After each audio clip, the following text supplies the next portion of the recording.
Congress party की ये कभी परंपरा नहीं रही है किसी भी माँ को गाली दी जाए। वो व्यक्ति को आप पकड़ेंगे तो आप पाएंगे वो भारतीय जनता पार्टी का कार्यकर्ता है।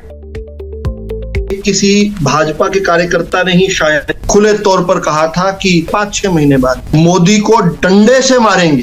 कहा नीच आदमी है, सांप है, बिच्छू है, नाली का कीड़ा है। ऐसे घटिया आदमी को कांग्रेस को नाक रगड़वाकर उसको धरती सुहानी चाहिए।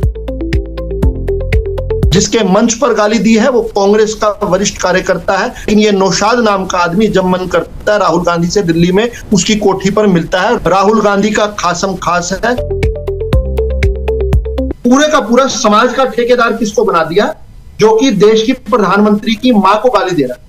इनके लिए वीर अब्दुल हमीद जो मुसलमान समाज के प्रतिनिधि नहीं है, अशफाक उल्लाह खान नहीं है, डॉक्टर एपीजे अब्दुल कलाम नहीं है, इनके रोल मॉडल मोहम्मद नौशाद है। ये उस मोहब्बत की तथाकथित दुकान का नफरती सामान है।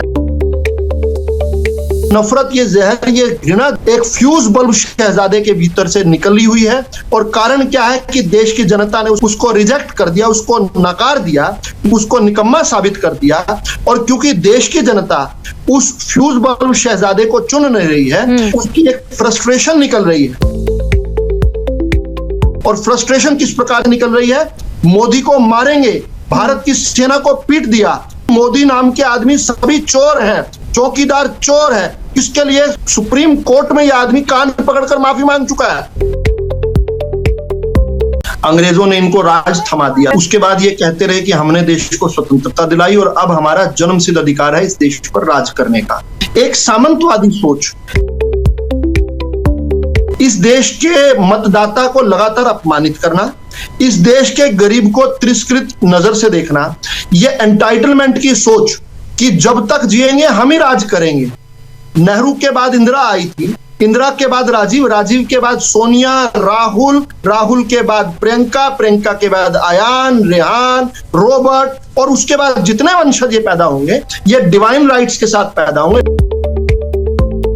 लेकिन इस पूरी पटकथा के अंदर भारत की देवतुल्य जनता ने ब्रेक लगा दी। पूरी जो इकोसिस्टम है पचा नहीं पा रहा है। हिंदुस्तान की लोगों ने तय किया कि हम में से ही लोग तो देश के प्रधानमंत्री बनेंगे। और जब उन्होंने इसे गरीब माँ के बेटे को प्रधानमंत्री बनाया तो उसके बाद से ये बौखलाहट लगातार दिख रही है।